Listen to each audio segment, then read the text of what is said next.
In early August, tensions between the U.S. and Venezuela fled once more when a $50 million U.S. bounty was placed for the capture and arrest of President Nicolás Maduro Moras.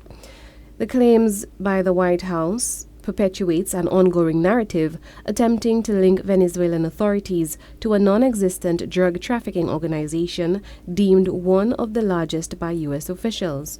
And while the Venezuelan ambassador to Saint Lucia, Her Excellency Leiff Escalona, strongly rejected those allegations in an interview with local media last week, she also highlighted that the United States has a history of exerting pressure on countries when its interests are at stake, often targeting nations rich in critical resources, with Venezuela's vast oil reserves being a prime example. Because we are affecting the interest, their interest.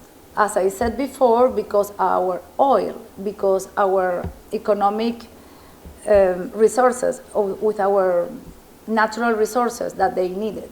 This one is why. I think the United States is trying to get the different problem with specific countries, but with a specific interest, in our case, resources. She says based on their needs, they exact different approaches. Depends of the position.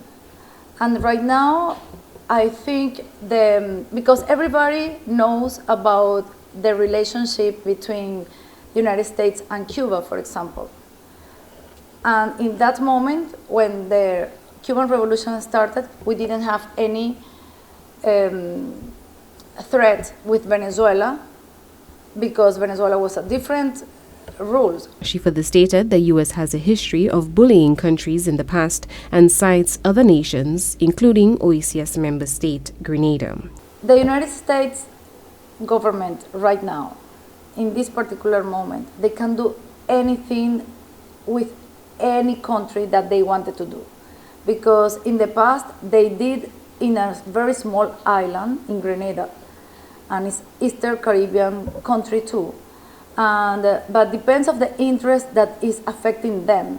But right now, they wanted to find an excuse, as I said, with the sovereign countries like Venezuela, Colombia, and Mexico, related with any excuses that they have. Ambassador Escalona maintained that Venezuela's case is not unique, noting that the U.S. has previously used similar tactics against smaller nations. She argued that such actions reflect a broader history of political and economic bullying tailored to secure the resources Washington desires. For Choice News Now, I am Chelsea Austin.